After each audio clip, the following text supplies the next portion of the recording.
Ako ang Kuya E.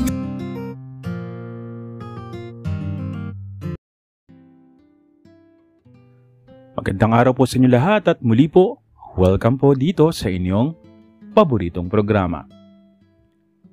Dear Kuya E, magandang araw po Kuya E at hello sa'yo at 10 nang bumubuo ng programa mo. Ako lang ang bumubuo ng programa ko eh. Just call me Chase. Matagal na po akong nakikinig Kuya E sa inyo pero ngayon lang po naisipan, naglakas ng loob na magbahagi.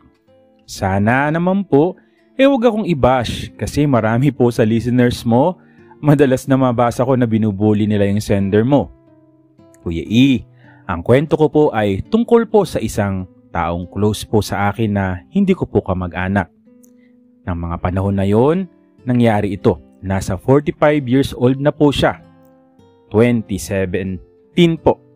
At isa po siyang jeepney driver na itago natin sa pangalang Mang Cosme. Si Kuya E, si Mang Cosme po ay isang driver, palabati sa mga tao. Kaya naman marami siyang kaibigan sa amin. At isa na nga po ako doon. Pamilyadong tao si Cosme. Pero kung makikita mo siya ay parang binata pa naman. Minsan, medyo pahubog na ang dadbad na tinatawag. In short, papalaki na ang tiyan. Madalas akong makasakay noon kay Mang Cosme.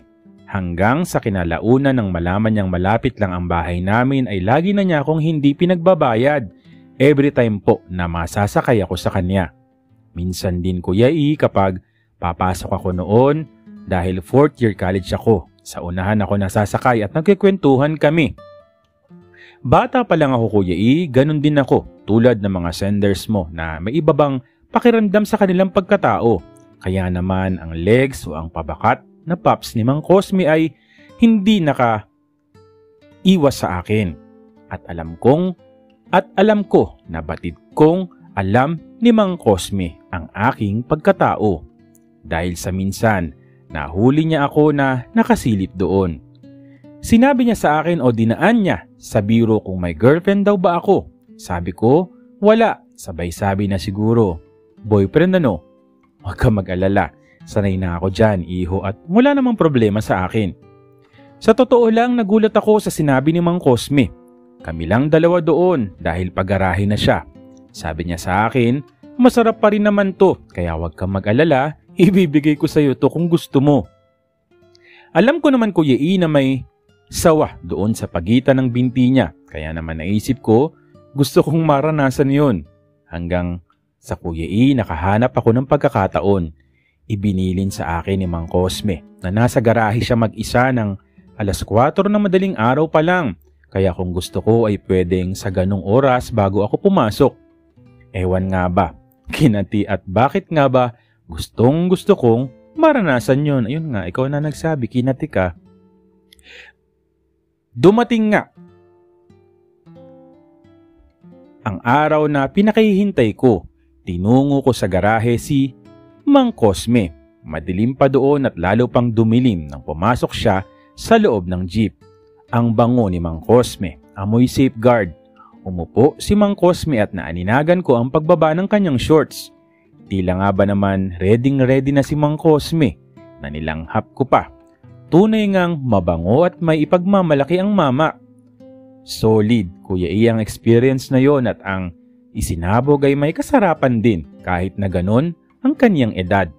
Sabi ko nga, kaya pala 6 na ang anak niya sa dami kasi ng kanyang katas. Nang matapos ay kinuha niya ang termos at pinagtimpla ko ng kape. Panulak daw.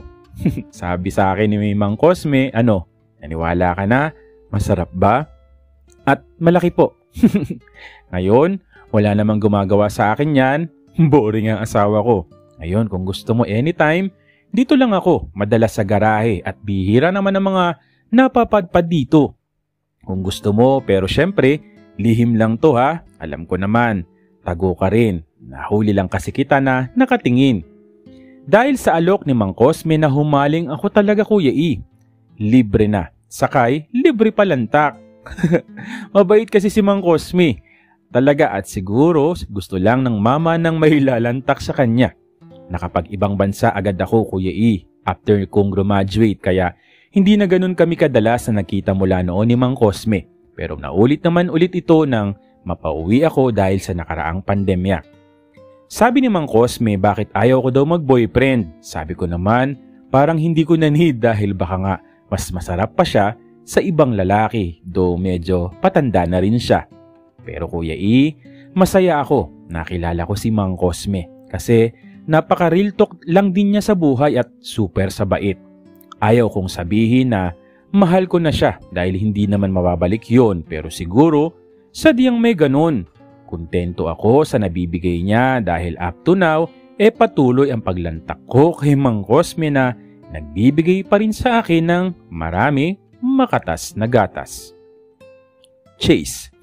Taray hanggang ngayon na hindi naman kita huhusgahan dito, so sila yung bahalang minsan lang talaga, alam mo naman may mga nasasabi rin naman talaga yung mga tao, no? Pero may asawa din pala siya, so mag-ingat-ingat ka din, no? Kasi syempre kahit papaano nakakahiya pa din halimbawa na may mga na makaalam ng mga nangyayari kasi parang sabi mo sa garahe. So syempre alam mo naman sa panahon ngayon, lalo pa ngayon, no, yung mga marites talaga talagang naglipa na maraming human CCTV na tinatawag na Pero anyways, maraming salamat sa iyo, Chase, sa iyong kwento, no, at hindi kita para husgahan.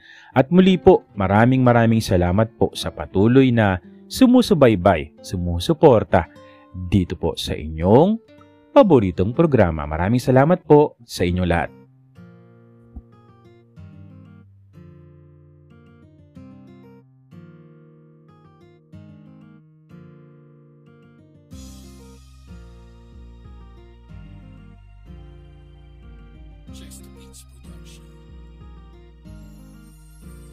Sama-sama tayo sa pakikinig ng bawat kwento. Iba't ibang muka at uri ng tao. Maging sino ka pa ay welcome ka dito. Maging inspirasyon sa kahit na sino. Masaya man o malungkot, nakakatawa.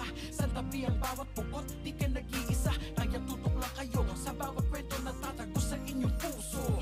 Wala nang iba pa, ito lang yan sa paborito nyong programa na palagi nyong makakasama. Ako ang Kuya E nyo na pwedeng maging tito o papa. Lahat kayo'y makakasama, silbihan ng buhay. Iiyak mo kung ika'y nalulungkot, libangin sarili mo kung ikaw